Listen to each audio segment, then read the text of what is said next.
I had my code to myself. I was trying to be a badder, more violent motherfucker to myself. Same shit I'm doing now to be a better version of myself was the same shit I was doing back then, but the opposite. I wanted to be more respected. I wanted to be more ruthless. I wanted to, stack these points, stack these stripes. And it was me. When I came to realize, I'm like, holy shit, there's times where I would go put in work and I was almost hesitant to call my right-hand man and my warlord because I'm like, I don't think they can help me do this better than I can do it myself type shit. So I was almost battling with my demons. Your inner demons, my devil. Like I have a tattoo here on the back of my leg, right, where it's me dancing with the devil. And the devil's my bitch, basically. Yeah. Like I led the fucking dance type shit, It's no fucking cold out there, man. Cause they thought I'd never make it. See me fall down and they celebrate it. Learn how to win with no demonstration. Pop out the cool, got a ventilated. Cause I can't see shit out on 95. Prolific little bitch, I see dollar signs. The shit I done seen got me traumatized. Tryna clear all the pain in my mama's eyes. And my daughter, she watching me closely. Tryna better myself like I should be. Had to chill out with all of that street shit. I came a long way, but don't push me. Rest in peace to my bro, it ain't right, dawg. 20 bands, nothing that's light sauce. Hit the booth and I turn all the lights off. Gotta get in my zone.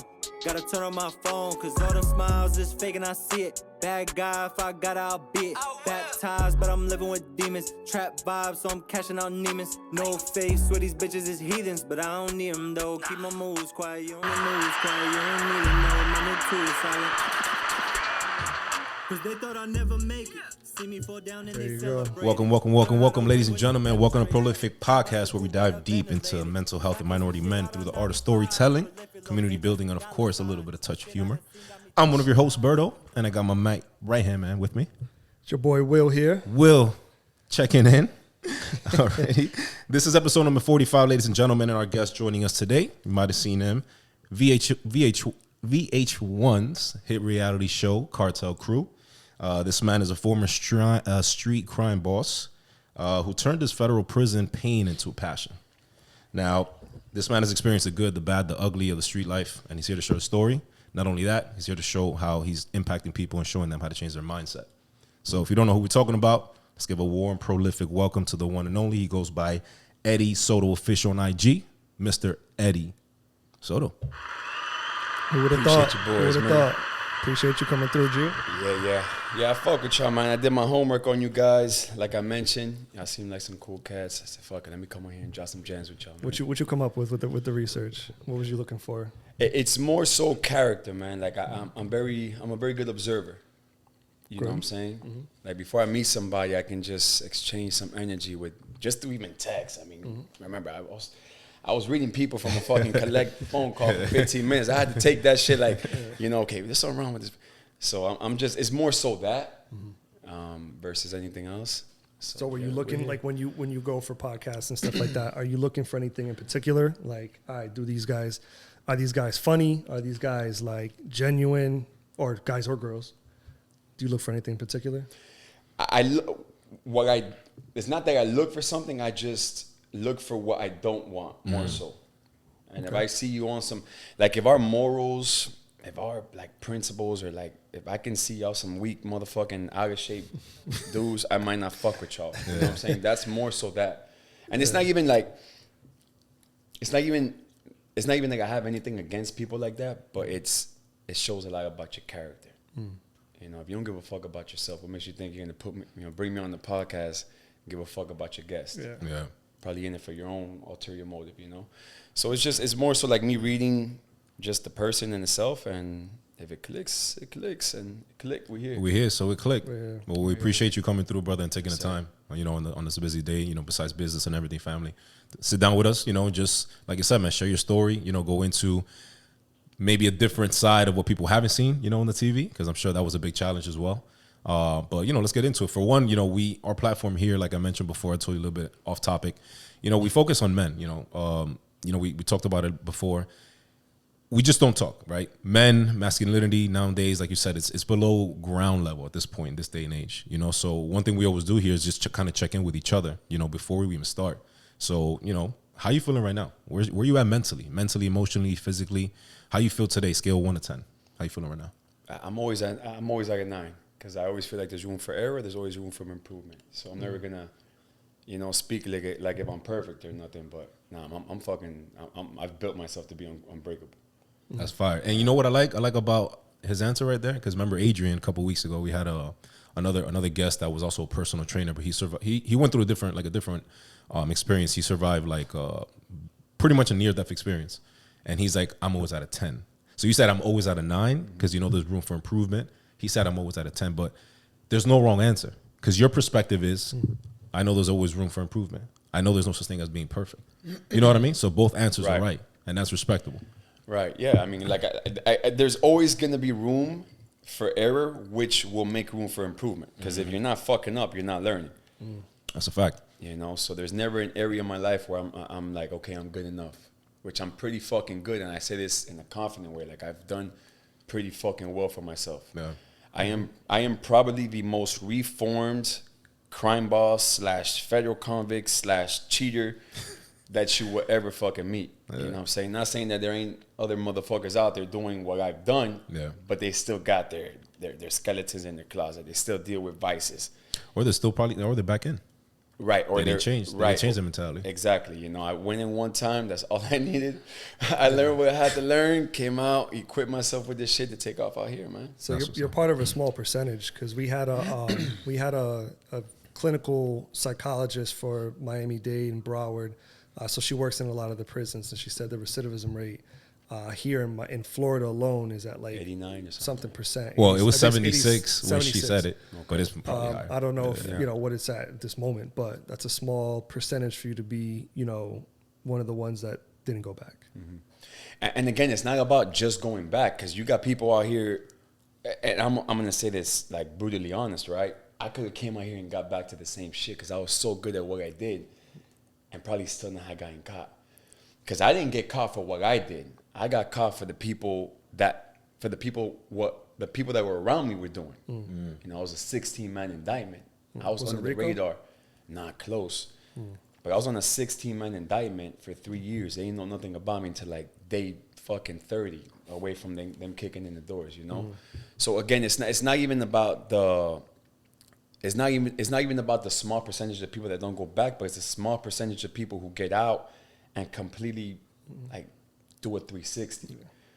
You know, I know a lot of people who, you know, gone in and came out and started a family and, you know, work for a trucking company or whatever the case is. But on the weekends they fucking off. Yeah. You know, they're snoring shit, they fucking, you know, dying to get back out into the street or the strip club, or giving out charity dick. You know, that's the even smaller percentage that I'm speaking about. And it's not even the people in prison. It's just men in particular, which I know we're going to get into more in this podcast, you know. Now, just to let the people know, do you mind sharing like what the whole case was, what happened with you? Yeah. Or for the people that don't know. That also, like, what is the definition of a crime boss? Like, what is a crime boss? So I basically held the head rank in my crime organization. Without saying the name, you know, it's just one of the it was one of the most notorious Latin crime organizations here in Miami. And like we were real for this, man. Like we were on some shit real heavy. I climbed the ranks, started as a foot soldier like everyone else would. You know, jumped off the porch at like the age of 9, heavy in the streets at the age of 11 already.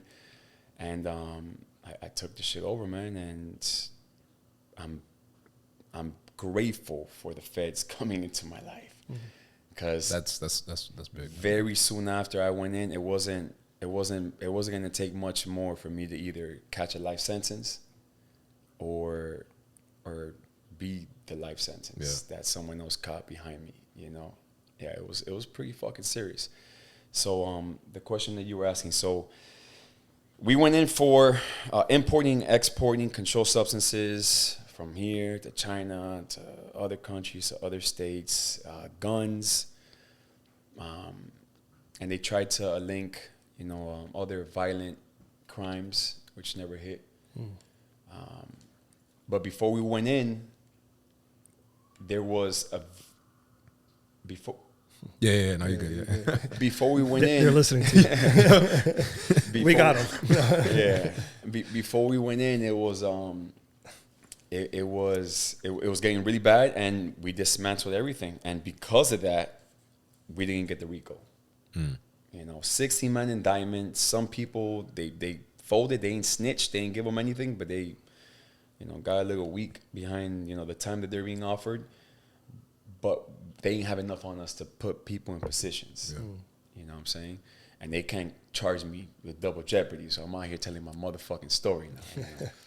Clap for that. That ass, no, that's big, man. And again, that's what we wanted to have you on here, man, because you're using your story, and a lot of times people think that stories is just like, oh, we want to hide behind them, because you come out of there like I got a man that he's been out for like a year already now, right? But he only did 4 years, but like he's not the same. Right, like you start like kind of second guessing yourself. You feel like you've been out the loop forever. You don't know what's going on in the world. You don't know who to hit up. You don't want to go back to the people you used to chill with. You know what I mean? Like there's so much shit going on with you mentally, right? Like you're doing the opposite, and that's big because a lot of people that come out, they trying to lay low. You know what I mean? Like not really trying to be seen, not really trying to be heard. I went through all that. Oh, so you went through that patch. It started that way. Yeah. Okay. I'm doing the opposite. Okay. But that's how it starts for everybody. The reverse engineering you was talking about. Yeah, right. That's how it starts for everybody. Listen, I came home July 3rd of 2018. It was my son's birthday on July 21st. So my release date was July 30th. I pulled every fucking string I could. They let me out a couple weeks earlier from the halfway house. I was able to get home to his birthday, which was on a Saturday that year, to his surprise birthday party. So nobody knew I was home. No, that's for a whole nother story. But I came out to the world that day, and the very next day I was offered to be put on a reality TV show. Yeah, Cartel Crew. Mind you, I just went in for 3 years in prison for being on surveillance for 3 years. So I was like fucking traumatized with cameras. That's what I'm saying. I was like, you know what I'm saying? Right? Yeah. So that kind of like sped up the process. I'm just a believer of keeping the element of discomfort in my life. I was already like, I was stuck on not fucking up and going back. Yeah. So I said, you know what? Fuck it. Let me give this a try. Just like anything else that I ever felt uncomfortable doing, I did. And that's how I kind of got out of that phase, that lost phase, that who am I going to be around phase, that let me stay under the radar phase so quick. Yeah. But yeah, that's how everybody comes out. It's shook, man. It's different. Yeah. You feel like you lose your identity a little bit, right? You do. You lose it all. You lose your power. You lose your respect. And it's not even the respect from others. It's the respect for yourself. You just did time. Yeah. You're in the fucking shithole. You lived with 2 pairs of clothes, 2 pair of underwears. You know what I'm saying? Like you come out, they're broken. Yeah. Mm-hmm.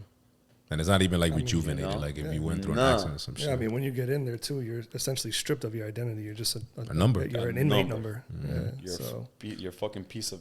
You're a number, and you're a cattle, and you're a sheep, and they're stable. Do they have solitary in feds? Yeah. I never really. Yeah. I figured to ask that question for some reason in my experience. Now, what is something that you've what did you prize most in prison? Like, how some people like your currencies, like soups and shit like that. Mm-hmm. Like, what was something that was your most prized possession when you were in there? It wasn't a physical thing. It was my peace, man. Yeah, it wasn't physical, and you're right about that. Like motherfuckers in there be like, I used to have a paper clip, right, that you don't come across in there.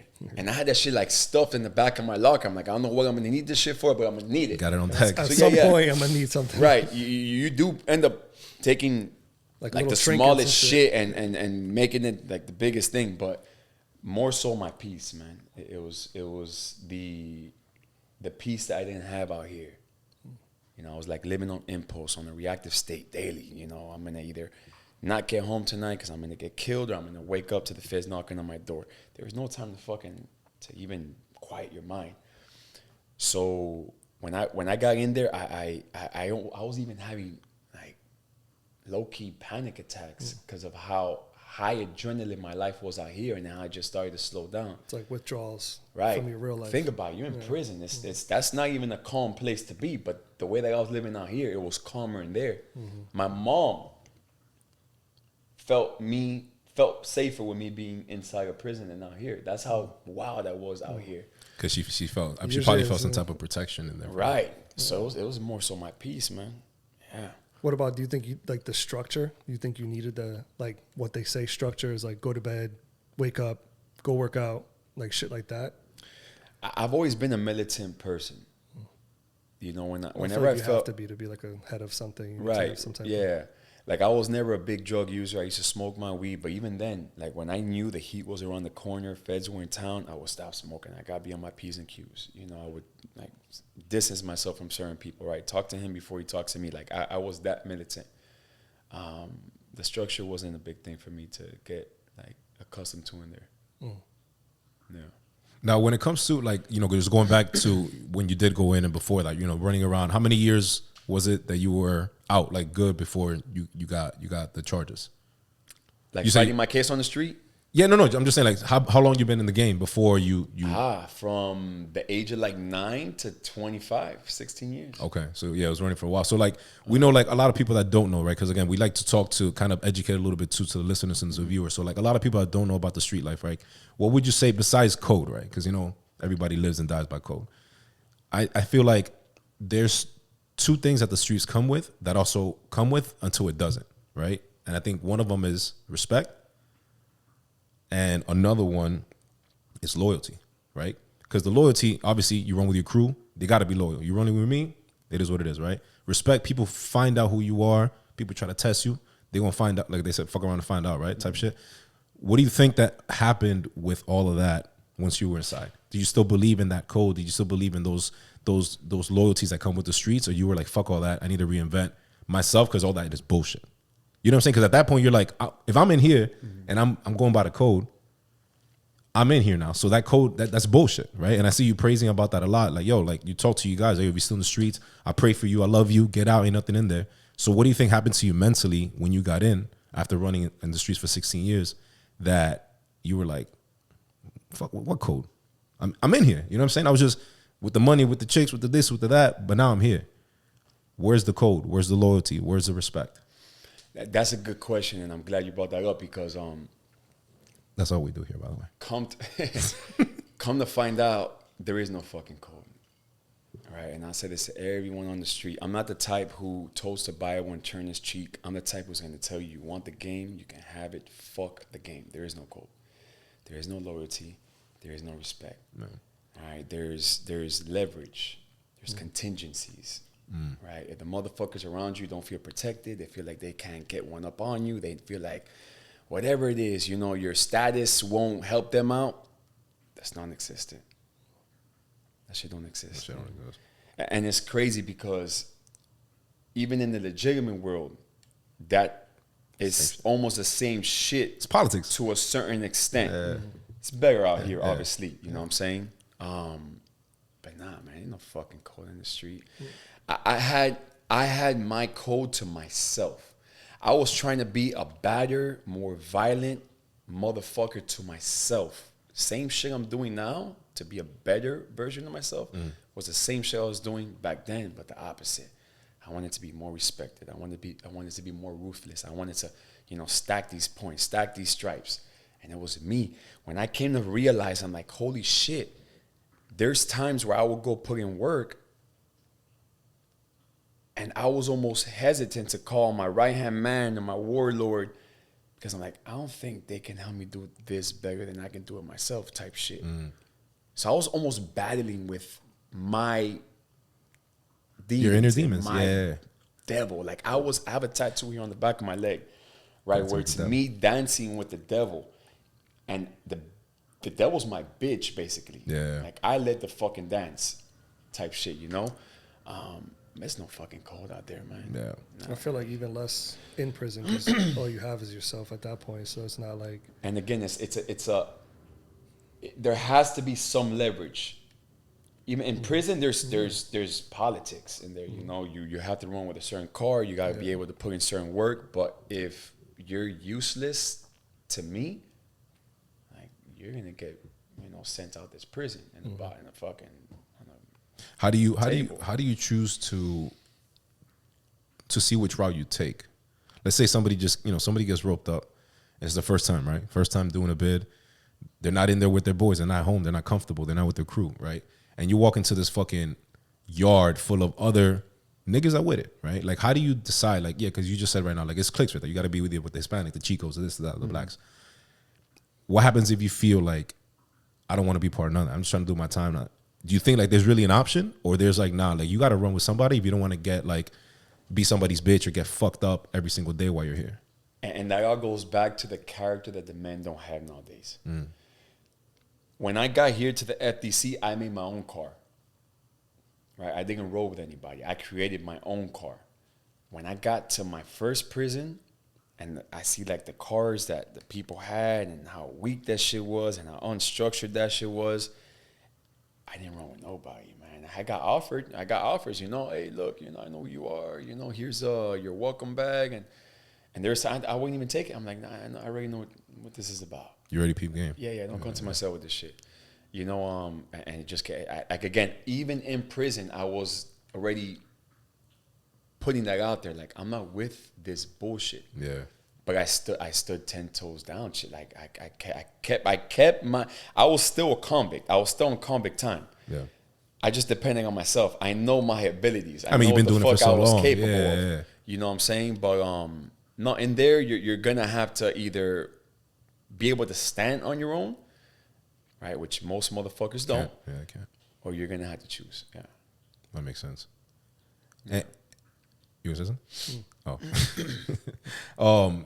Now let's go. I want to shift a little bit, because one thing that I value and I see in you is your relationship with your parents, right? You just said earlier your mom actually felt a little bit more protected with you inside, but you also shared something on your Instagram about your pops, right? And I think that just going back to like you said, starting the game at 9, a lot of people don't know what the fuck that even sounds like. You posted a picture. I think you had like, I think you were middle school, probably. Yeah. So I want to go back to that. Do you think that speaking from your situation only, do you think that what happened, what you've shared that happened with your pops and your moms, was like the biggest influence that led you to the street life? 100%. 1,000%. What do you think? And what was that? Just so that they know. Oh, okay. Yeah. Oh, if you want to share it. If you want to share it. Yeah. I'm very open with this on my platform. So yeah, me and my dad are basically starting from scratch now.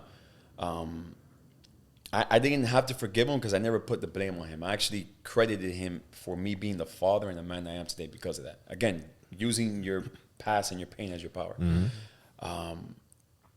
But my mom and my dad, you know, he left the house at a very young age. I was still a kid, you know, when all this was going on.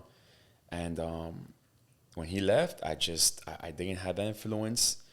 I felt powerless almost. You know, because my mom was broken. I'm like, I gotta do something, man. And I learned how to be a man in all the wrong ways. Not a gentleman, but a man. And I just started like that curiosity spiked. You know, got out there, wanted to learn, make money, hustle. What's going on? What's the weird world look like? Because that's another thing. My parents kept me in the bubble. I come up from parents who were like decent people. Yeah. You know, they're not drug users. They're not like, they never had like a past in the streets or nothing. My mom did a hell of a fucking job with me though. She just couldn't handle me. Yeah. That's Do you think it was curiosity, or do you think it was survival? Nah, because again, like if my mom was working 3 jobs, I wouldn't know. She made it look really good. Like again, she did really fucking good with me. It was more curiosity. It was more me looking, like everybody knows, you're looking for that man figure, you're looking for that. And my dad's kind of learning that with my little brother now, because I have a little brother and I'm telling him, don't fuck up like you did with me. All right, get him right. You know, and he's admitted it. And then again, I never blamed him. I almost look at when someone gets mad at me or someone's fucked up or someone does some, like the only people I've never been able to reason with are like child molesters. Yeah. I mean, Fuck nobody's those people, right? Kill them all. Anyone like, who says like I could fuck with them is just like, all right, then you have something wrong with you too. Right, but like I would even look into, because even some of them have their reasons for doing it. They probably got molested or they probably whatever the fuck is. But like someone who's a heavy drug user, okay, what's the history back here? And come to find out, my grandfather, his dad wasn't a present dad neither. And I had to find this out from my uncle, which is his little brother. But my uncle took the opposite path. He became that superhero father. You know, my dad just never learned. To his children. Oh, yeah, he had that influence on me too. You know, he had that influence on me too. So it made sense. I'm like, okay, it's not my dad's fault. And that's when I put that post. Yeah. Because I'm like, damn, it's not even his fault. Like, he's a good dude, man. Very decent man. Like, a lot of his principles, his morals, his values, I adopted that from him. Yeah, they're still in. Do you think if your dad was around, do you think you would have went, like, what route do you think you would have taken? Just knowing how you were at that point in time. I would have not wanted to know, to be honest, because I wouldn't be half the man I am today. Again, there's like it's. Just put this first before I talk. You good? It's the experience and the trials and the tribulations that builds a motherfucker. Yeah. If he would have been around, I would have not gone through as much shit to build this motherfucker that I became. Yeah, I'm just curious about that. I mean, I'm the same way of what we just talked about previously, and we can go into afterwards as well. But definitely don't knock it. I'm just curious as like how I would have turned out. Like I wonder like how maybe I would have grown up to just be boring and just be like, oh, fuck it, I'm cool with whatever I have. Maybe I got a little job here, a little car, and I'm cool with that. And, you know, for the rest of my life. That's exactly what So with that, it's like, all right, now I did go through all this shit and it made me who I am and what I want in my life and for my family and for my loved ones and shit. Maybe if that never happened, maybe I would be different. You know what I mean? I'm glad it did. You know, I'm not, you know, knocking or anything like that. But I'm just curious when people that go through something similar, then I'm like, I wonder what you think, like where you would have went in life if that never happened, or if your dad. So let's flip the coin, right? How many people you know who haven't gone through some shit? A lot. Right? How successful are they? They might have a good job. How do they react to problems though? Yeah, right? How weak are they to vices? Yeah. You know what I'm saying? Like one of my ex's best friends was always in her ear, you know, talking to her about the relationship and doing all this shit. I'm like, but that chick has no fucking life experience. Like, who are you taking advice from? It's always the ones the ones that have no relationship that are talking about your relationship. Yeah, or anything, you know, or anything. It's that person who wants to live through other people's stories and trials because they don't want to go through their own shit, and they're the wisest fucking people in the room. They're not. That's like the best thing you can have. And they always got a fucking opinion. That's the best thing you can have. It's just life experience. Keep accumulating that shit. Get out there, fail, fuck up again, get on the drawing board and build. Yeah, I always say whatever it is that all the fuck ups and all the adversity that you're building up just makes for a better ending to the book. Boom. They say that the bigger the monster that you defeat, the bigger the superhero you become in your story. Facts. I'm glad you pointed that out, and that's a great way to look at it because the same reason Will asked, you know, he told you his story off topic. You know, I feel like a lot of men, like I feel like honestly, like 8 out of 10 men, right, go through something the minute parents split up. Right, I went through it at 13. Will, you were 9? I was 7. 7. You were 9 or 8.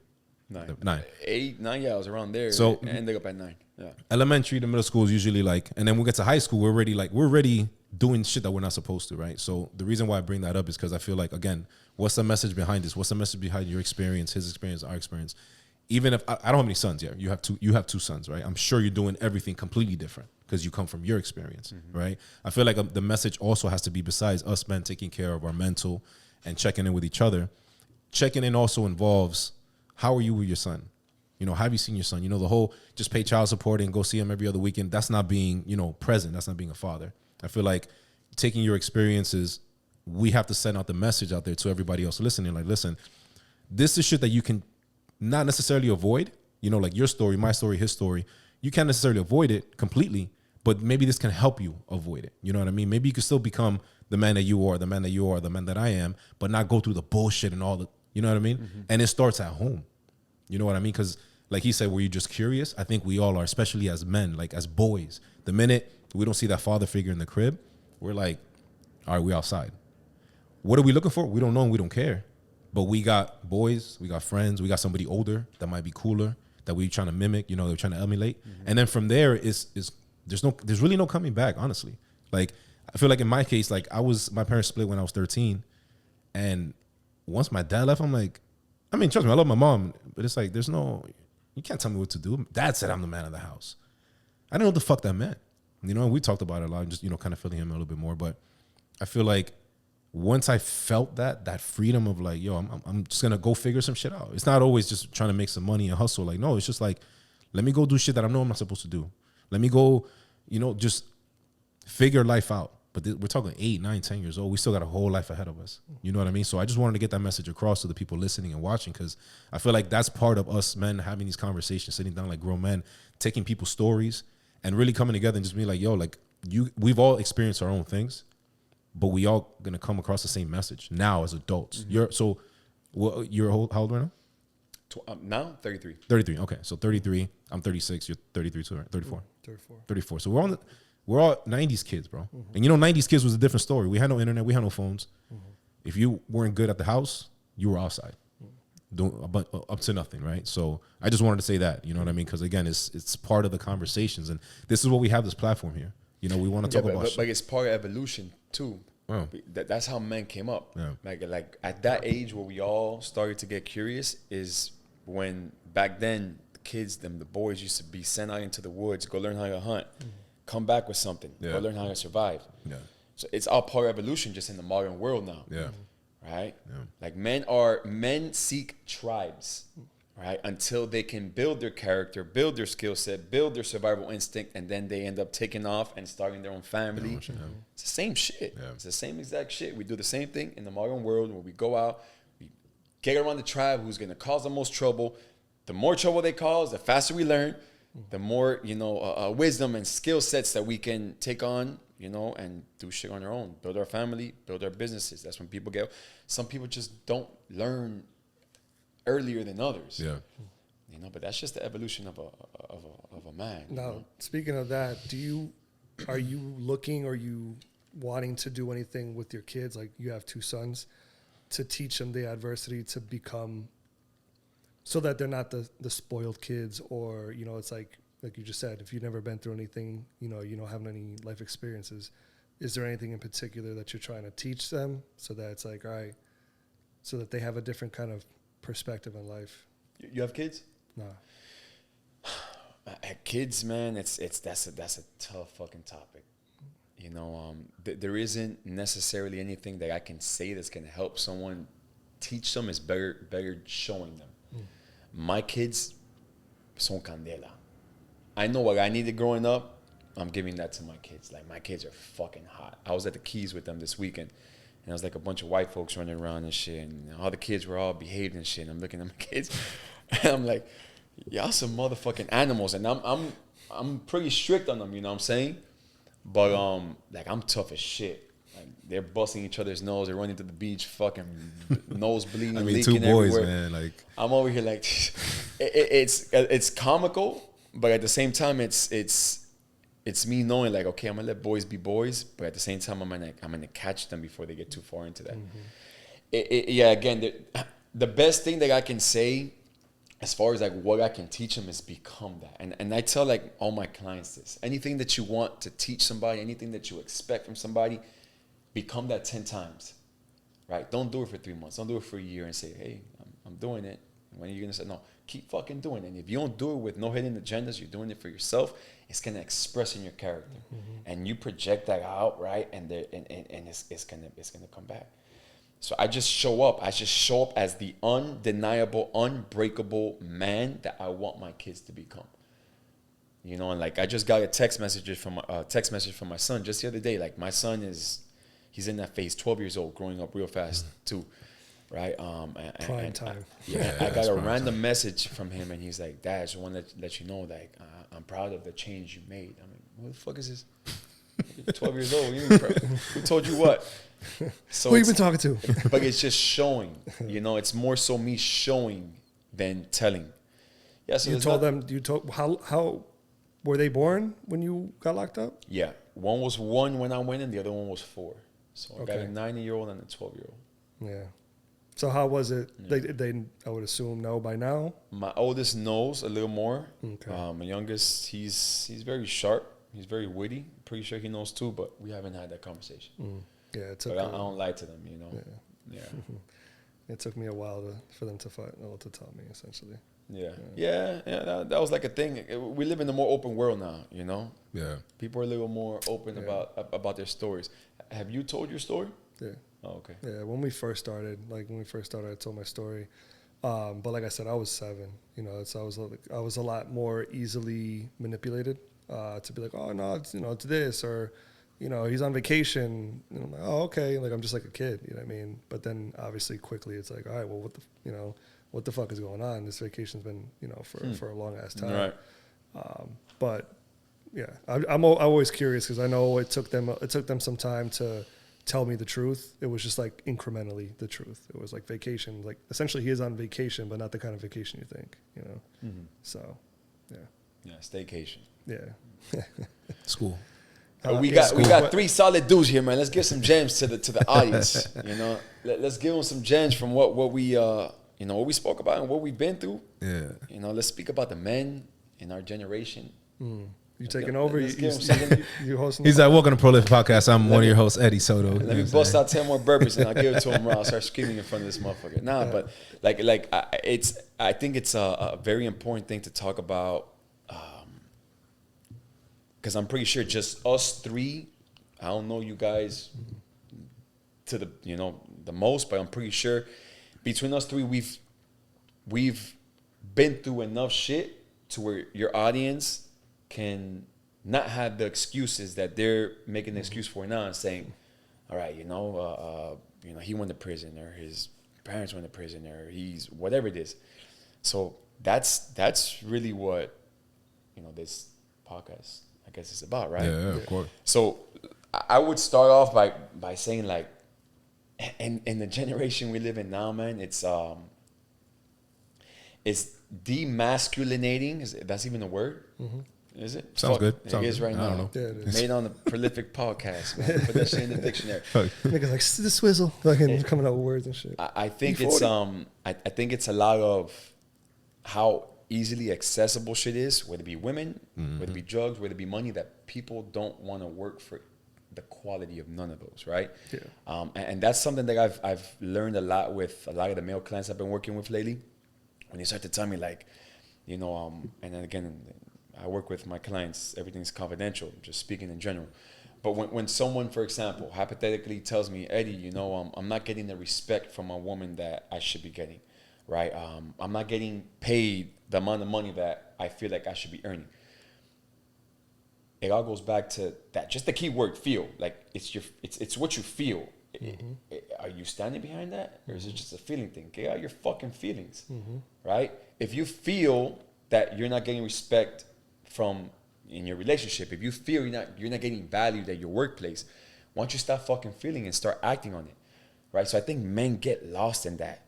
Boys more so, right? They get lost in the fact of, like, you know, women are all over the, you know, internet now, and it's I can just pretend to, you know, have this fantasy by subscribing to this OnlyFans page for free. $4.99. So they don't want to fucking work on their relationship. Yeah. And by working on your relationship is by becoming that, right? Same shit with money.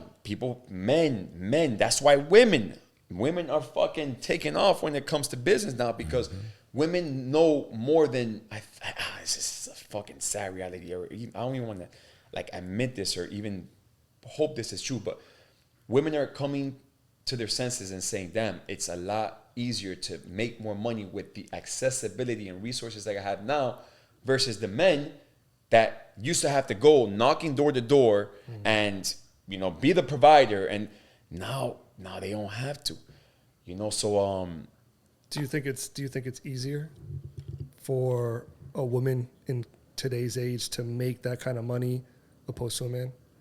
I think it's easier for both. Who do you think has it easier? Women are just capitalizing, though. Facts. The men are not. Mm-hmm. But men are losing what they are, what we're bred to fucking be. The value. We're losing the value. We're losing the value. Yeah, but we don't have no survival instincts anymore. Right? Like, we don't have anything that you will spend hours on fucking social media, not like scrolling past all the value that you can be getting from this person's page, from this person's story. And if they don't pay for it, they're not going to pay attention. But women, Women, whatever, I don't knock the hustle, right? Women are seeing, damn, this woman has this body and she's making this money. Fuck it, I'm gonna do the same thing too. You know, so it's almost like intimidating. Like I've only been with very alpha women my whole life. I've never been with nothing less, and alpha women are not easy to deal with. Like my chick's a tough fucking chick. She's a go-getter. Like you have to stand on your masculinity to be with a woman like the one I have, right? And that's where men fail. Men, if they even get lucky enough to get in the door with a woman like that, and then the woman starts to figure out that this motherfucker's He's out of there. bitch. He's out of there. This motherfucker's a bitch. He still lives with his mom. He's not making the money he says he is. His jewelry's fake. Holy shit. You're not standing on that. Miami. Right? It's a fucking facade. It's a facade. So I just feel that the one thing that men need to focus more on than working on their relationship and working on their income is building your fucking character. Build your character, build your morals, align it with the desired outcome of which you choose you want, whether it be that dream relationship, whether it be that dream house, whatever it is, whatever drives you, and then become the person to play that part. That's really it. It's not a skill set. It's not a watch. It's not a club. It's not whatever, the little mind trickery, fuckery games that the men be playing to. It's not that, but that's the problem because shit's so easy and shit's so accessible now. Men are trying to take shortcuts, and shortcuts have never worked. I mean, I think we're in the age right now of instant gratification. So right now, if I can, if I want to get big, you're going to have to go to the gym for a minute, but fuck it, let me just take some steroids. Boom. Yeah. I'll be big in a couple months, and then we Gucci. Let's go. Let's do it. But do you think you serve as like a relationship coach as well with your clients? I'm a lifestyle coach, right? So what I put my clients through is the vehicle is health, because my philosophy behind exercise and nutrition is what's literally helped me build my discipline, my willpower, the respect that I have for myself through that, right? The very next phase is lifestyle, making lifestyle adjustments, because before you can make any like drastic internal changes, you have to almost modify your external environment. You got a motherfucker who you live with or you work with, he's a bum, he's a drug head, he's a fat ass. You're not going to build quality habits, right? You can do it at home behind closed doors, but if you're exposed to this fuckery all day, you're not going to be able to like withhold those quality habits. So you gotta make these like modifications. You gotta distance yourself. You gotta put filters in between you and some of your relationships. Some people you're just not gonna be able to cut off, right? If you have family members you don't want to cut off, love them from across the street, right? But you have to become that. Then I start working on the habits. Then we start like changing this internal dialogue, right? Changing the narrative, building that motherfucker that needs to, and over obviously a long enough time horizon. It's not, you come in here, you lose whatever amount of pounds in this amount of time, and you're set. No, like you continue to stack, compound on top of that, which all those essentially build an unbreakable mindset. So that's basically my approach. I start you off with the basics, get right, build your discipline, respect yourself enough to not be a bitch and sit on the couch and stuff your fucking face with this when you get home and you're tired and you're weak and you're vulnerable. Start there. You have full control over what you put in your fucking mouth, what you put in your ears, what you watch through your eyes. You have full control over getting your fat ass, lazy ass off the fucking couch and into the gym. That's what you have full control over. Right, then you take the next step, which is now trying to control things that you don't have full control over, but you still have control over being there physically. And then you start to, compound on top of that. And it's fucking done some crazy shit, man. And it's crazy because let me kind of break down the philosophy first, right? My mom and my dad are both gym junkies. Like they've been going to the gym forever. So I've always been in and out the gym, but I never realized the power of my own process till I landed in prison.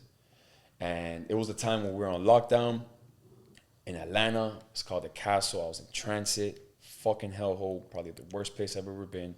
Got locked in the room with, I don't know what the fuck this dude was being charged with. It looked like a chomo. I was like 3 fucking like degrees from laying out my anger and all the hostility that I had on him many times. And I opted out to exercise. And there was one night when I woke up and I put my feet on the ground and the fucking floor was flooded. This was winter in Atlanta. So not only was the temperature outside cold as shit, but this water was fucking freezing cold. I think I almost caught like a shock. Crazy fucking.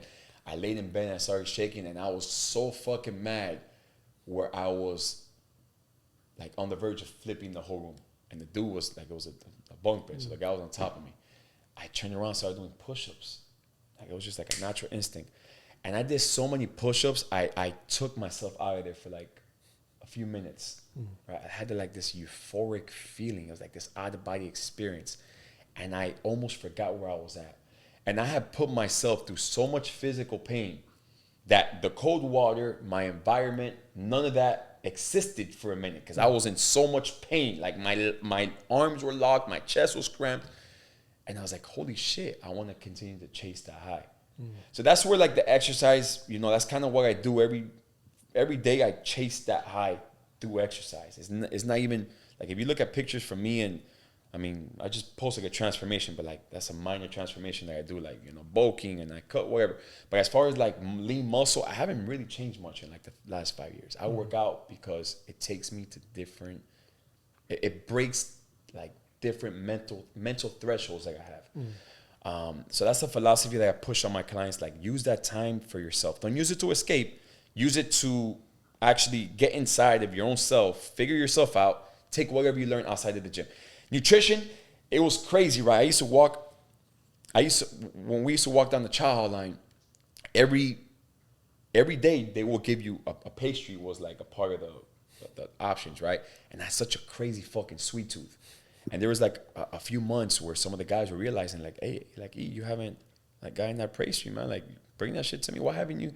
I'm like, bro, I don't know. Like, I feel more control when I walk that child line hall. I look at the pastries that they have. Some of them were my favorites at the time, and I say no to it. So I started to build this control by holding myself back from certain foods in there. Mind you, we're limited to so many fucking resources in there. So I started to like feed myself this narrative of like, if I can control what I eat in here, I'm gonna become a fucking beast out there. Right? So I started to discipline myself to foods. And again, I thought this was just me. I'm like, man, I'm just going to do this shit. It's working for me, right? Some of the dudes on the compound started to do the same shit. And I had a car out there. Like, I had a workout car. And these dudes were like getting in crazy shape. They were killing the little K2 vices. That's like the drug in there that people were smoking, the little synthetic weed and shit. What about the wine? The hooch. It's called the hooch. Yeah. No, that's fucking in every corner in there. So that was my philosophy behind exercise and nutrition. I learned how to build my structure. I learned how to be a like unbreakable motherfucker. I started to, you know, really see shit that I didn't know I had the potential to have. You know, I'm like, damn, I'm pretty fucking strong. And I started to control my weaknesses through foods. And my weakness out here was more women. You know, which I guess we're going to go into that very soon, right? Like I was right on time. Yeah, I was in a love triangle for, you know, a few years with the mother of my son, and then it wasn't my other baby mom. It was just one of my baby moms and another woman. And so would you consider it like polyamorous? So you were poly? Nah, because the mother of my son didn't know. She was a side chick basically. Oh, okay. Side chick knew. And these were like two badass fucking women, you know, and I was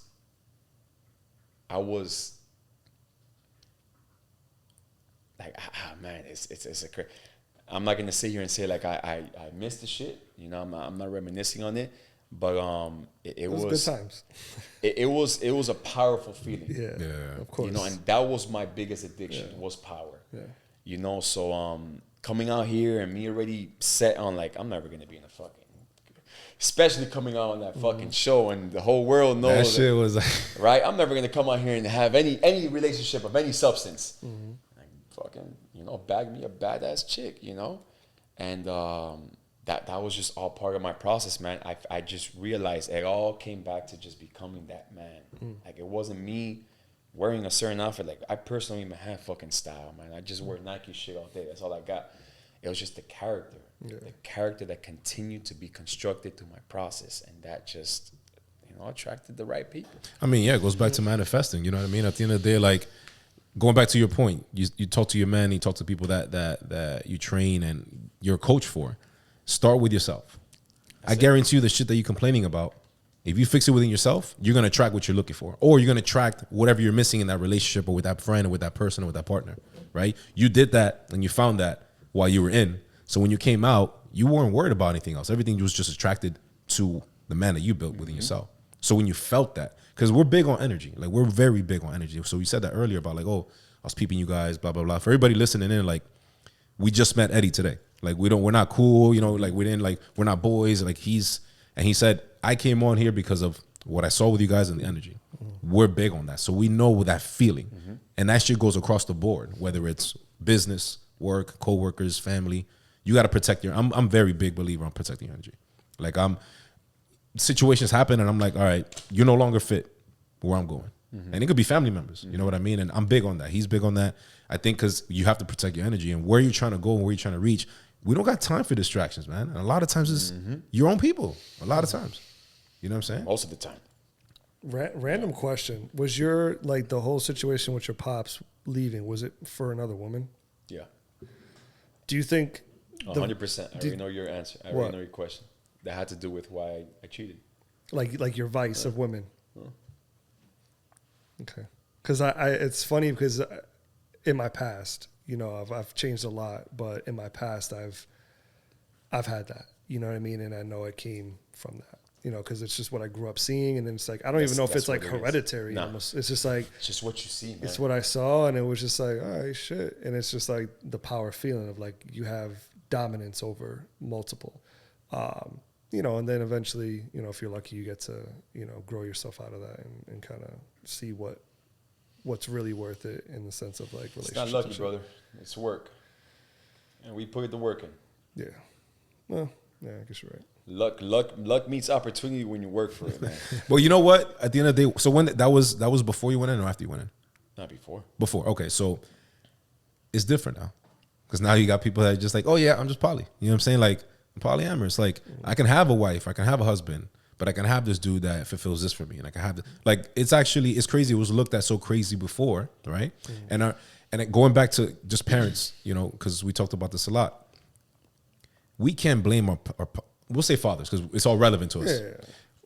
Our parents did the best that they could. Our parents are from DR. So you said Brazil and DR. My dad's from DR. Mom's any of them born here or they came? Yeah. They came over here. DR and Brazil. So everybody. So we have 3 Dominican fathers. Yeah. Coincidence. We're gonna go ahead and clip that out. We don't want to ruin the. But my point is that we can't blame our fathers and our parents for the shit that they did because they were doing the best that they could in the fucking 80s and 90s and 2000s, right? But nowadays, it's crazy how back then it looked so crazy, but now they actually can justify that. Nowadays, people are like, yeah, I just got multiple partners, and it's okay. You know what I'm saying? So I don't think that was a bad... It might look crazy, obviously, because, you got mother your children and all that. So in a respect level, it might look crazy. But ultimately, like, if people are going to have that energy and say all that crazy shit back then, say the same shit about people doing it now. And people having those open relationships and polyamorous relationships. That shit don't work. Because it's the same shit, but I'm just saying it's the same shit though. Nah, none of that fucking that polygamous relationship. You'd be surprised, man. You know what's funny is that shit's not healthy, man. It doesn't because it's it's gonna crash. The main guy that I saw that was like successful at it was, I don't know. Do you know who RB Marcus is? No. He has a podcast. He was the owner of On It, the supplement company. But now he just does a podcast for like mental health and like talks a lot about like plant medicines and shit like that. But he was in a polyamorous relationship for years, and I remember like watching this shit. I'm like, damn, how the fuck, And they're like, they both look good, and you just be chilling. I'm just like, damn, how the fuck. And then afterwards, he just recently came out that he like married one of them and just like dubbed the other one. And he was just like, it just doesn't work, And it's funny because he was like so gun-ho about it. Like, this shit is the bomb. We all love each other. We're all like respectful of each other and it works. But then, eventually I don't know what the hell happened, but it's just, I don't know. I can't see in modern day where it's like that really, really, like y'all can be happy for the rest of your lives like that. Yeah, no, that's just unhealthy as fuck. I feel like it also shifts your energy, right? It's like, all right, cool. So you got the perfect woman here, right? But then when you go to this person or man, vice versa, you also got to be a different version of yourself. So I feel like you're actually exhausting yourself more on a daily basis because you got to entertain more people. If you have a kid, you have a husband, you have a side dude, you have a work dude, you have the nanny, you have so you wear like 5 faces. Yeah, you're gonna be exhausted by the time you get home. That's not the life. No authenticity there. Yeah, yeah. You're just playing this role, that role. That's just a fucking headache. I'm not with it, so we don't even got to go into it. I'm not even with it. But well, for the men watching who think Yeah. this is cool and look up to, what's that dude's name? There's a famous dude that's always with a bunch of women. Dan Bilzerian. Him, you know, like you could tell that motherfucker be stressed out. it's a lot of work. That shit is stressful as fuck. Yeah.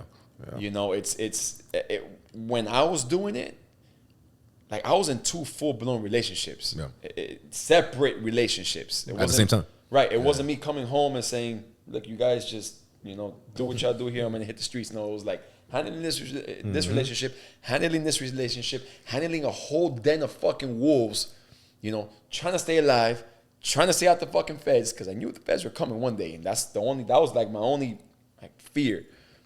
This just doesn't work. But listen, man, let's get back on track. So Eddie, man, again, we can go in your story for hours and hours and days. I'm sure like there's a lot of things you can comment on. But outside of, you know, being inside in the feds, outside of fitness, right? What do you think that's something that's impactful that you had to learn on your own that you wish somebody had taught you before you experienced it? Outside of your life, like outside of the street life, like outside of fitness now, because that's your journey now, you know, fitness and life coach. What's something impactful that you feel that you just wish somebody had taught you before you experienced it? I live with no regrets, man. I'm a firm believer that everything in my life, everything in anyone's life happens in the exact sequence for an exact reason. It's all been written. Yeah, I'm not the type. I'm like, damn, I should have done that better, or I should have done that before. If you stick to your process, right? If you're doing what you're doing with no ill will and the purest intention, you're going to get whatever you regretted not getting, but better. Going back to the topic of what men don't want to do to get it, is that they want to take the shortcut. They don't want to put in the fucking work, right? They don't want to delay the gratification. That's when someone really lives with regret. They're not being aggressively patient enough and knowing this is going to be a lifelong thing, right? Nipsey Hussle, prolific, said the best. It's a fucking marathon, right? Like if you're in this shit for life, if you're not stuck to a destination or an end result, and you fall in love with the process, you divorce the result, you're gonna make it happen. And even the things that don't go your way are supposed to not go your way for a reason. Because it's gonna probably trigger something in you for you to adjust for it. a reason. There's gonna be shit that you went through 15 years ago, and you're gonna have an awe moment and be like, "Damn, that makes sense. Now I know why I went to that." Have them all the time. Do you read?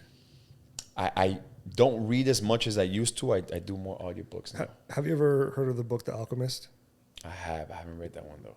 All right, so that is the only thing that changed. That's one of the things that changed my life. Was there was a story in there where he talked about, why shit happens to you. That's from Paulo Coelho. Okay, that's the author.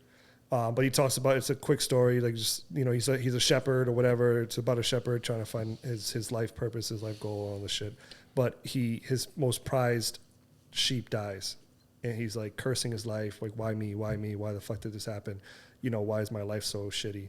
What he doesn't know is that there was men waiting for him to kill him down the road. And if the sheep didn't die, he would have kept walking down. He would have got murdered. And when I read that story, like, everything in my life changed. Like, just the whole perception of, like, okay, because I used to be like, the shit that we just talked about, like that and all this other shit. I'm like, damn, what the fuck, man? Like, why, when I read that, it was just like everything stopped. And it's like, okay, so if something doesn't work out, then it's cool. You know what I mean? If I fucking get pulled over or get, a fucking fender bender out in the street, maybe, I need to stop here. You know what I mean? I had to stop here because I don't know what the fuck's waiting for me down the street or whatever. Exactly. So it's what I've kind of learned my perspective on life with that. And take heed of those moments. Like when something goes the complete opposite of what you expected it to go, okay, what can I learn from this? What can I learn from this to not repeat it? Because when most people don't learn from it and they curse the fucking world, it repeats itself. Until you learn. Hey, you dumb motherfucker, I'm knocking. Right? You gonna learn this time? Fucking car and the government and the president and the aliens. I'm knocking again, you stupid motherfucker. That was me. Knocked 60 times. The last one, they kicked it. They literally kicked the fucking door. Hey, I'm kicking the fucking door this time. You gonna lay down? I got it. You know? And again, it all happens in sequence for a reason. You know, so I don't, and I'm sure I could. I'm sure I can fucking think back on some shit and be like, damn, you know, I wish I could have done this better. I wish I could have not made this mistake, man. I don't. What could have been my biggest regret was prison is actually my biggest blessing. What could be my biggest regret, going to prison, I fucked up, I left my kids for 3 years, is my biggest blessing. So like even that I'm super optimistic about. Word. You know? What time? Everything. What time did they hit your house? Out of curiosity. Man, 5? listen, it was a 16-man indictment. They hit us all simultaneously. Yeah. We're a crime organization, so everyone was gonna get the hit. You know, it was gonna roll through the hood real quick. They ended up hitting the mother of my son's house. Right, I was at the headquarters at the time. I had like 3 houses at that time, and I got the call from Diana, which is on Cartel crew, because she was her neighbor. That's how we met her. The feds kicked in her door, and she's like, "Hey, do you want to use my phone?" And then I got the call, and it's crazy because every night I would turn off my phone because the only way I was able to sleep is by having my phone completely off. Now I'm gonna get that call in the middle of the night. Hey, someone just got shot. Someone just got roped off. You need the bail bond lady, whatever. And this night I didn't. And again, it happens. And everything happens for a reason, right? And the motherfucker was vibrating against my wooden nightstand. Like, fuck. And I muted the first one, and the second one. I picked that shit up. I'm like, hello, who's this? And it was a random number. Like, the feds are at my house. Get the fuck out of town. But I ran out of my house ass booty naked. Like, I grabbed my stash bag, naked as fuck. I ran out the crib. And as I'm literally peeling the corner, I see all the feds coming into my block. Like, never ending in my rear view, just turning into my block, turning. I never got caught. I turned myself in the next day. Right before that, I got my door kicked in by the local narcs. I didn't get caught that time neither. Again, everything happens for a reason. Because if I would have got caught that day, I wouldn't be here right now. If I would have gotten caught with that stash bag, I would not be here right now. Yeah, because it probably would hit you with more shit, right? 100%. They didn't have shit on me. It was a conspiracy. That's all they had on me. Conspiracy, 5 years. Fuck. The least guilty I've ever been on any of my cases. And I had to take the 5 years. And you got the 3 for good? I got 6 months good time. I got a year off of a program I did, and then 6 months good time. I mean, 6 months halfway house, a year for a program that I did, and then 6 months good time. So I did 3 out of the 5. Yeah. That's crazy. Usually no one fucking when they come in at 3, 5 in the morning, I know. Yeah, it was like at 4 or 5 in the morning. Yeah, I know that's one time when they came into ours. Think about it. It's you're the most vulnerable at that time. Yeah, fucking sleeping or about to get up, hungover or something. Right. Yeah. And just sitting there laying down. And we all knew that. Like, we all knew that. Our purpose was to get home alive and to wake up, do it all over. not in handcuffs, because we knew they came and kicked at the door in the morning, and we knew the vampires were out at night. So be on your P's and Q's, don't get shot at night, and be on your P's and Q's, don't get roped off in the morning. That's it. Now let's fast forward. Let's fast forward to where you're at now, right? I mean, lifestyle coach. You're engaged, father of 2 kids. You know what I mean? How did that shift for you when you did get out? Like, did you have to cut people off? Did you have to separate yourself to get your mind right? Because mindset is everything, right? Especially coming out, right? You got to be like, all right, are you trying to clip me again? Are you trying to get cool with me to then try to like set me up later on? You know what I mean? Like, I'm sure for you at that moment, like you said, a lot of shit was happening. Cartel crew hit you up to go on a show, and you're like, yeah. So like, where are you at now with that? Like, how did you shift yourself to be able to be this energy Eddie of like, yo, mindset, coach, lifestyle, father? Like, now you're on a different path, but you're on a straight path that you tell yourself, like, I'm not going back to that shit. You know what I mean? It was very simple, man. I just knew what I had to do, and I would even say easy, because I've never been one who's been manipulated or easily influenced by anybody. Like, I wasn't the type of guy that say, hey, no, I have to go to work tomorrow morning. Like, look, man, this is what I'm on. If you ain't on this shit, then we ain't on the same frequency. I still connect with a lot of like the big guys out here in the streets, and They respect me. It's all the like the little minions and the little envious motherfuckers who I knew from back then that were always envious, who are, you know, mumbling and whispering shit amongst themselves. But like the big dogs, they all respect me. Yeah. All the big homies, they all respect me. Look, man, this is what I do. You know, I'm not good at I'm not good at nothing else but this. And I call them out in their face. Yeah. I'm like, bro, I was that person, but worse.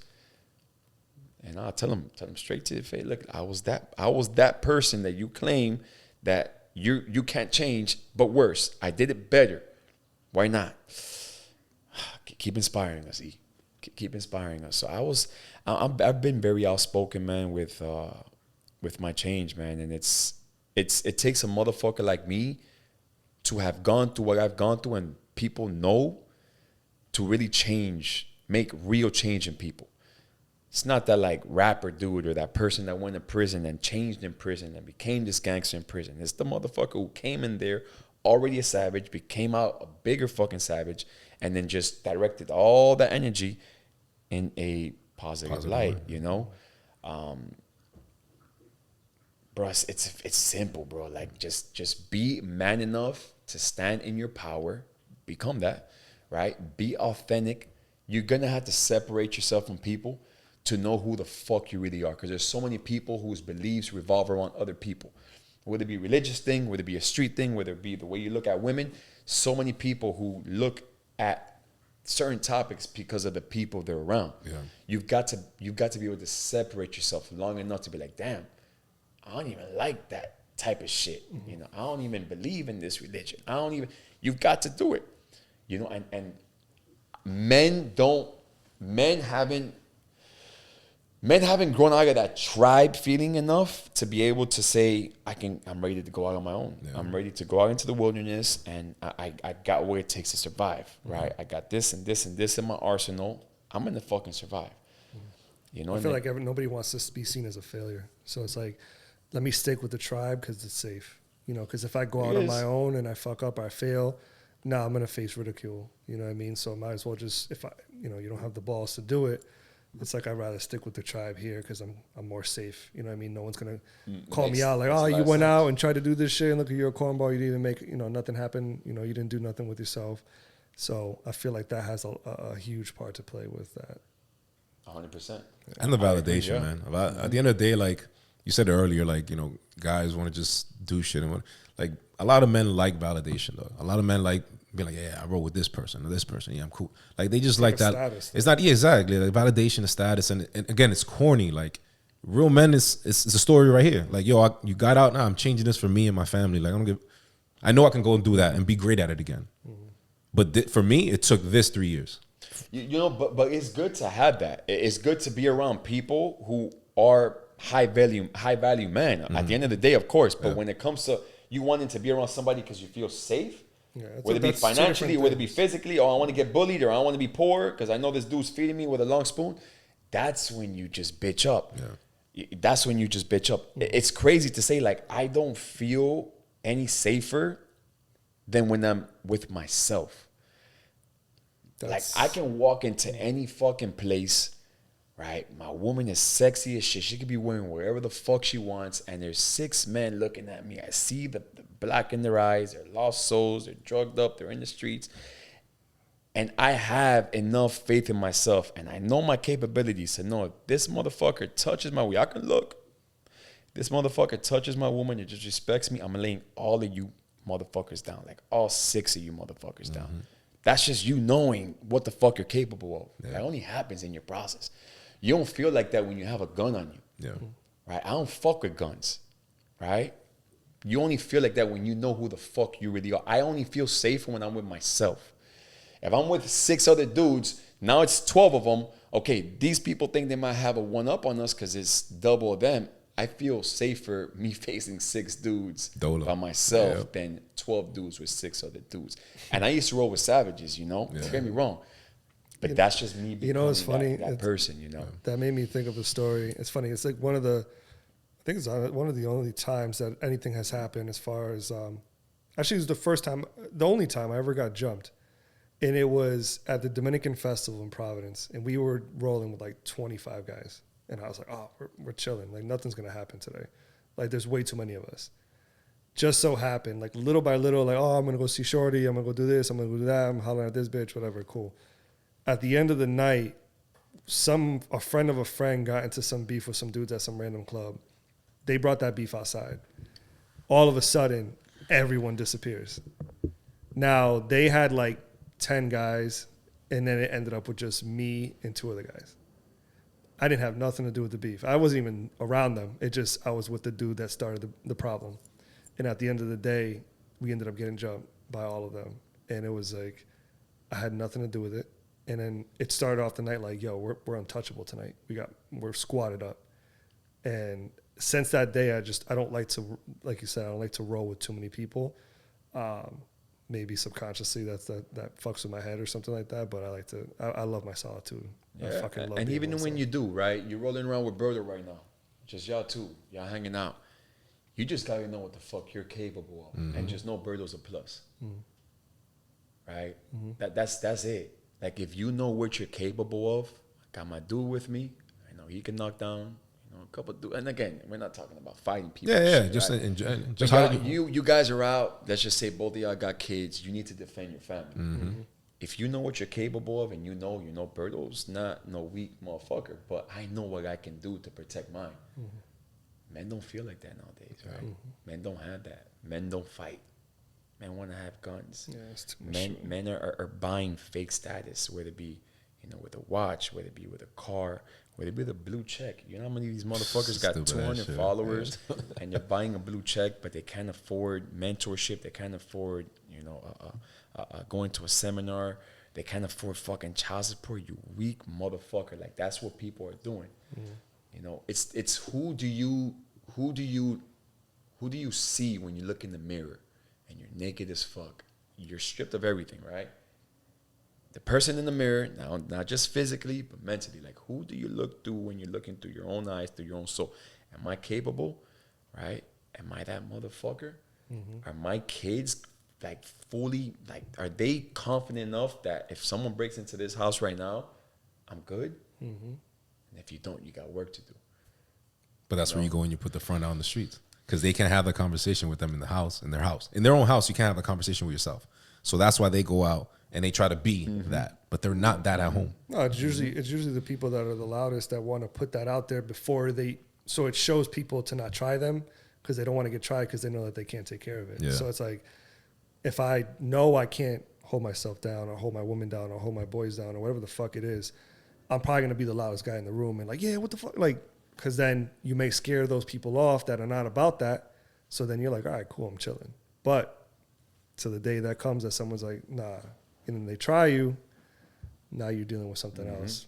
I made a video about this just the other day. Like people get higher, they get drunk because they feel high and mighty when they're on a mind-altering substance. They don't feel like that when they're not.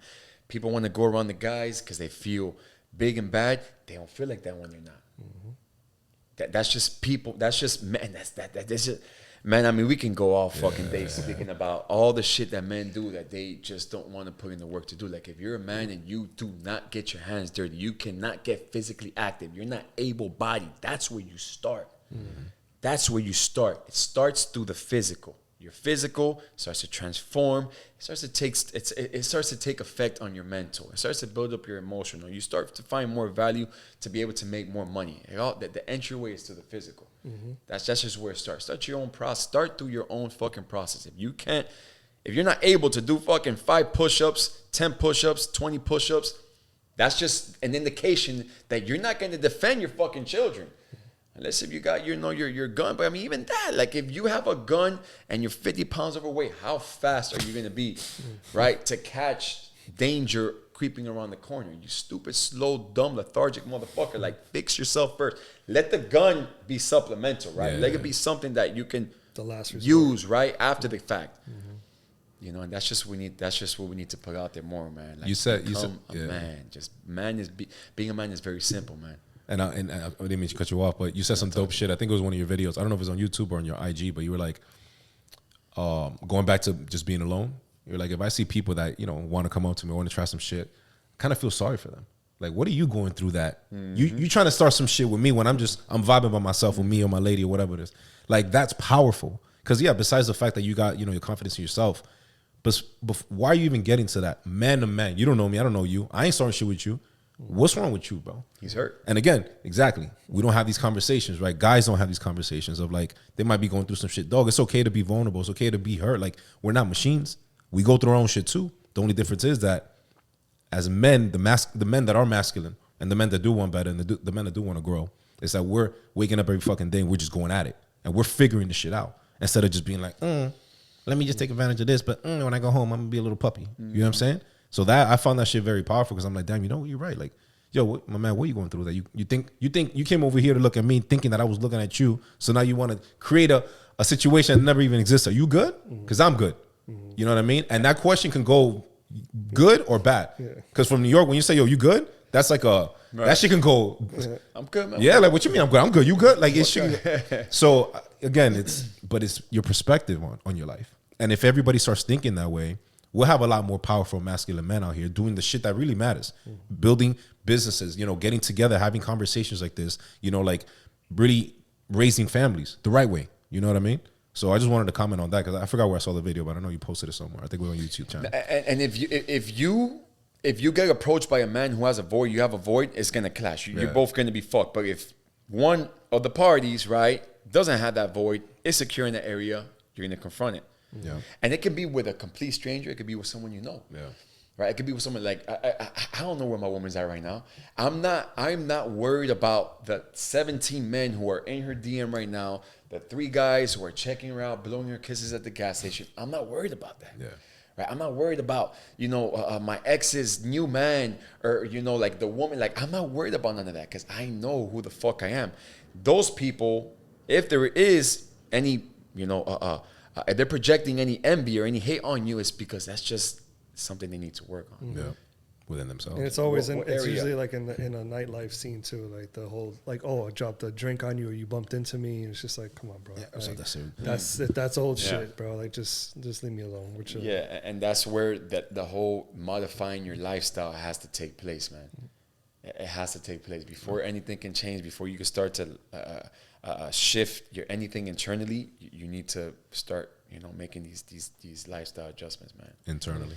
Mm-hmm. So what's next for you, my brother? What do you got in the works? What's the end goal for Eddie, for E? There really isn't an end goal. I have a 2, 5, 10-year plan. That's all gonna change. But my goal, like my purpose, is to touch the very broad demographic that I had the opportunity to touch. Whether it be people who were incarcerated, people who came from the streets, people who were, struggle with infidelity. Like I have so many dynamics to my story that I can touch so many fucking people. Mm-hmm. So it starts off where I'm at, getting on my platform, getting on podcasts, but the goal is to get on the biggest fucking stages in the world. That is my ultimate goal. Do you think that diversity will ever hinder you because you have so many ways to go? Then you just you have too many options. Nah, because I hone in. Like for example, when I came home, I was strictly focused on women. I wanted to help women, and it was almost my way of healing my own fuck ups that I've done with the women that I've hurt. My mother, both of the mothers of my kids. And now I'm leaning more towards men. Eventually, it's going to be the youth. Eventually, that's expansion. It's expansion, right? I mean, you just have to, man. If you're not expanding, if you're stuck, if you're very niche, centered. I've learned that with myself. You. It's not that it becomes monotonous, but it doesn't. It's not as exciting anymore. So as long as the next step is bigger. Just add that to the resume. You keep going, Okay. I'm still in the trial and error phase. But that's and you're just starting to get yourself out there. I'm just I always try and find out because it's what's your definition of success, right? So it's for certain people, it's I want to be able to give back to the youth or to men or to women, whatever it is. That could be your version of success. That's your end goal. I've helped out millions of men or millions of kids or whatever. That could be your end goal. Obviously, you're just starting out and getting yourself out there, and it's just there's so many options. I can help fucking so many people, So obviously you may not have like a secure, definitive answer, but I always ask just to kind of see where your head's at. Nobody does. When you hit that goal, the goalpost gets stretched out. You move on to the next one. You know, like every goal I've had, whether it be financial, whether it be relational, whether it be the influence I want to have on my kids, whether it be retire my mom, I did that. It's the bigger and the better goal to not hit. Word. I learned that from Alex Ramosi. You know, you guys are familiar with Alex Ramosi? Oh, shit. The last name sounds familiar, but I can't think of the face. It's a powerhouse couple, Layla and Alex Ramosi. So he's fucking super successful in a lot of areas in his life, and he says that like it doesn't feel better when you hit a goal. You just want to continue to expand it more, and you just never stop. But that's because you're in love with the game and the journey, whole process, the whole journey, right? But it's still a milestone to get to, and then you get that, boom. That's the right one. And then you get to the next one, but you have to have somewhere for a trajectory to go to get there, then to be like, okay, I got that, now it's to the next one. Right. Well, my goal for 2024 is to personally impact 6,000 people. Good Good number. Yeah. Get on the stage, at least one stage every quarter. You know, this year, this goal of mine is I'm traveling a whole lot. Like I'm going to Cali this week, and I'm going to Washington in 2 weeks. Getting in the rooms, you know, around the biggest names. That's the goal this year right now. Respect. You know? And then next year, that's my goal, and it's just gonna keep going from there. Then it's 12, then it's 24, then 100. You know? Right, that's it. Then it's AAA or whatever the fuck this shit's called now. Kasaya, whatever. Kasaya Center. That's it, man. Nah, but that's beautiful, man. And Eddie, look, we want to take the time to really thank you for taking the time out, man. It's a fucking Tuesday. You know, we got the family and all that, but for everybody listening in and watching, and just plug in where everybody can find you, man. Your lifestyle coach, as you heard, a man of very different traits. You know, where he can help, and he's trying to help out in every way. Where can the people find you? Whether it's IG, social medias, all that. Yeah, I'm on Eddie Soto Official on all platforms. It's EDDIE Soto Official on all platforms. I'm more active on Instagram. I got TikTok, YouTube. I used to do a lot of long form video, but I gotta get back to that. And I'm just here to change the world of one person at a time. To the day I change the whole fucking world. Reach one, teach one, man. Yeah. That's all it is, one at a time. Word. That's what's up. Nah, you left. That's disrespect. Never Nah, but man, listen, we want to just take again. Thank you for taking the time. I mean, again, the platform, we talked about it multiple times. The platform is for this exactly, man. Like it's not a lot to do. You know, it takes literally just a conversation, a simple DM to be like, hey, listen, man, I see what you're doing. We appreciate what you're doing. Our platform is for people just like you, people just like us, so we can reach the masses, right? So again, you know, our definition the definition of prolific is doing shit in abundance, and you're doing it. So, you know, just from our platform to you, you know, 3 men here, because he's part of the team, 3 men here, we just want to tell you that we see you, we applaud you, you know what I mean? Keep going, keep fighting, keep hustling, because a lot of people are falling back into what's comfortable for them. And you went the complete opposite. You did a 180. You know what I mean? And a lot of us don't hear like, hey, you know, you're doing a good job. Hey, you're on your shit. Good shit. Keep going. We're here if you need anything. Use your resources. Use your relationships. We want to just be part of that for you. Broad relationship that we just started today. You know what I mean? Because, again, we're not talking about that as men. Yeah. You know what I mean? I feel like that's just powerful. The more people we get together, genuinely have these conversations and genuinely see where we can add value.